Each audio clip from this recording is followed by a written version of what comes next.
सभी को जय श्री राधे। जो भी भक्त घर गृहस्थी में रहकर और प्रभु का ध्यान नाम जप करते हैं, वो उन भक्तों पर भगवान की विशेष कृपा क्यों होती है? क्यों घर गृहस्थी में रहते हुए बहुत से सिद्ध संत हुए जो घर गृहस्थी को छोड़कर और संन्यास ले लिए हैं? उनका बात अलग है, क्योंकि उनके लिए 24 घंटे केवल भगवान का ध्यान और आराधना है। उनको कोई कार्य नहीं है, भोजन मिल गया पा लिए और दिन रात लगे हैं। पर जो घर गृहस्थी में रहते हैं उनके पास बहुत झंझट है, बहुत झंझट है। क्योंकि घर गृहस्थी में रहकर हर कार्य करना है, मन को हर कार्य करते हुए भगवान में लगाना है। एक साधिका थी, ठीक, वो पतिव्रता थी। घर गृहस्थी में रहकर एक पति में अपने आप को लगाकर और आराधना करती, भगवान का ध्यान करती।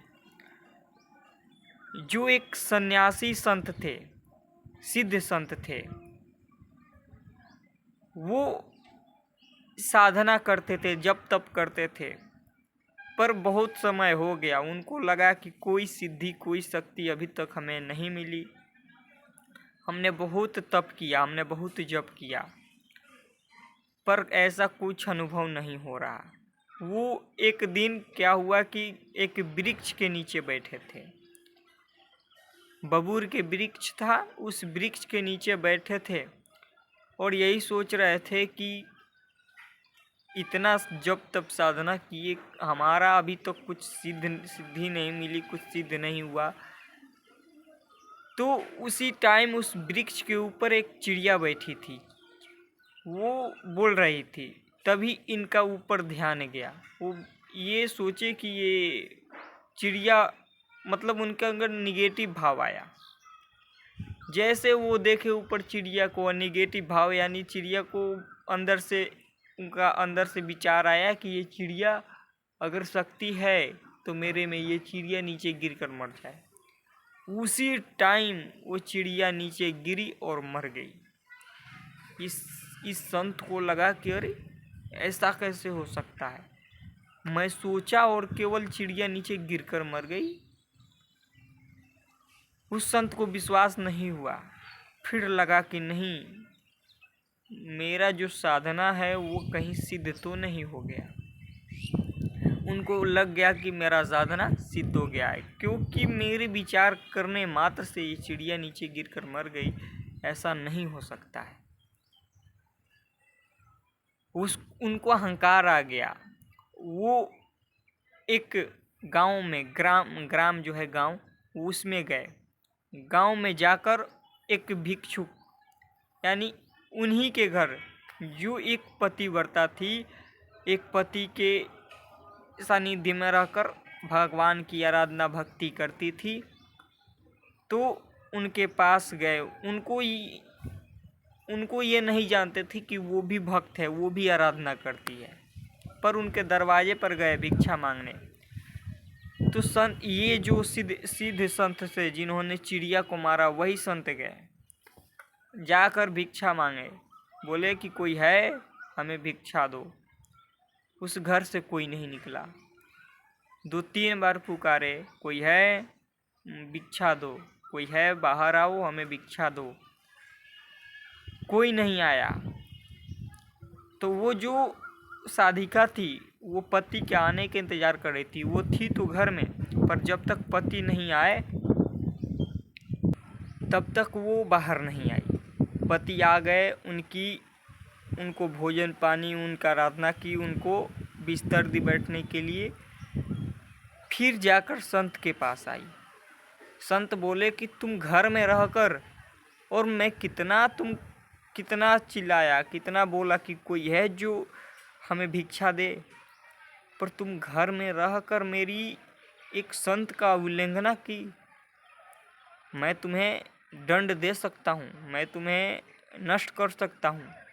तुम एक संत का अपमान की, और वो भी घर में रहकर, बाहर गई होती तो कोई बात नहीं, घर में रहकर तुम एक संत का अपमान की। कब से तुम्हारे दरवाजे पर एक संत खड़े हैं, तुम भिक्षा देने के लिए नहीं आई? मैं तुम्हें नष्ट कर सकता हूँ अभी। संत बोले, वो साधिका बोली कि क्षमा करें संत महाराज, हमारे पति के आने की टाइम हो चुका था, इसलिए मैं थोड़ा लेट हो गया, इसलिए मैं नहीं आ पाई। संत बोले कि संत का अपमान करके तुम पति पति करती हो?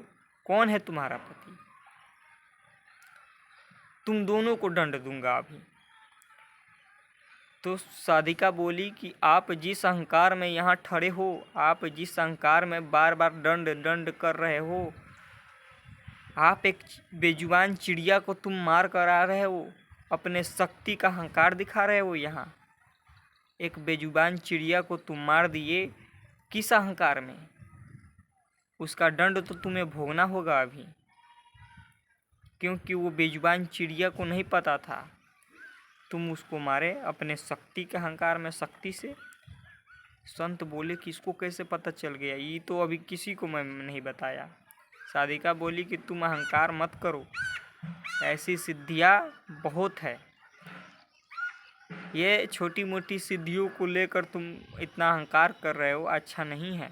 आप संत रूप में हो, आप संत हो, तो ऐसे किसी को आपको हक नहीं बनता है, किसी को मार देना, किसी को श्राप दे देना नहीं।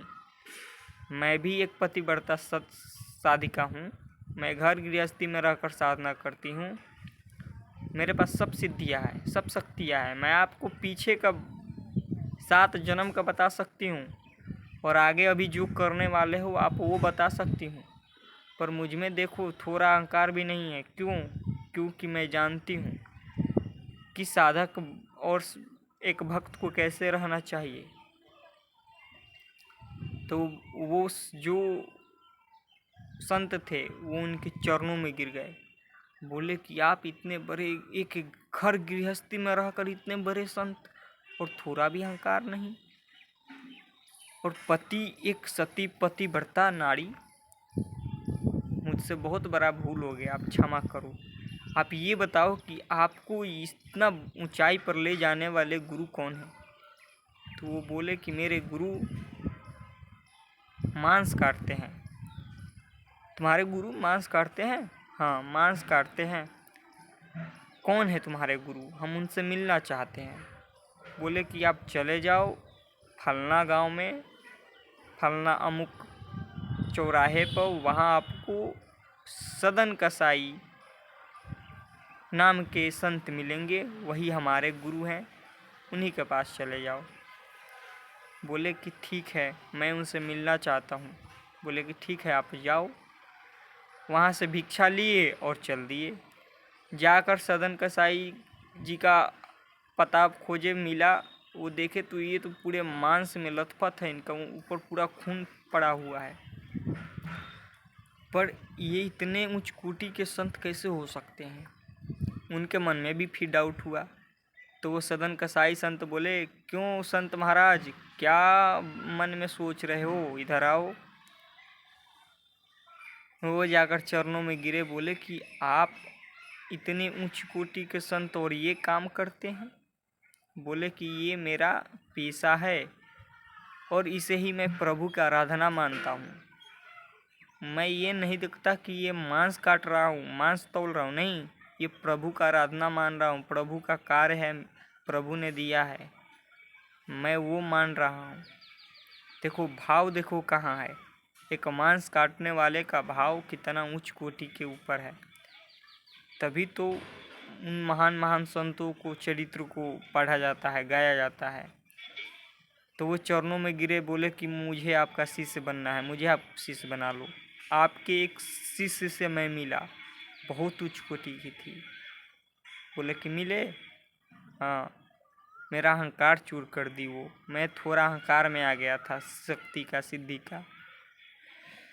तो सदन कसाई संत बोले कि ठीक है, अमुक दिन अमुक के समय में आ जाना, मैं आपको दीक्षा दे दूंगा, आप मेरा शिष्य बन जाना। बोले कि ठीक है। तो देखो कैसे एक सिद्ध संत घर में रहकर साधिका अपने उच्च उच्च अवस्था को प्राप्त की। तो हम सब घर गृहस्थी में हर कार्य करते हुए अगर भगवान का स्मरण करें तो क्या नहीं प्राप्त कर सकते। बदौलत क्या है कि हम घर गृहस्थी को अपना मान लेते हैं और अब आलस करते हैं कि हमसे नहीं होगा। हम प्रयास करना छोड़ देते हैं, हम नाम जप को कहते हैं कि नहीं हमसे नहीं होगा, बस यहीं फंसते हैं। मन को जहाँ आप निगेटिव भाव दिए यहीं फंसोगे। आप थोड़ा प्रयास करो, फिर देखो नाम की शक्ति आपको कैसे पकड़ता है। तो इससे आपको पता लग गया होगा कि घर गृहस्थी में रहकर आप कितने उच्च कोटि को बन सकते हो। बस आप हर कार्य करते हुए नाम जप करो, फिर देखो चमत्कार।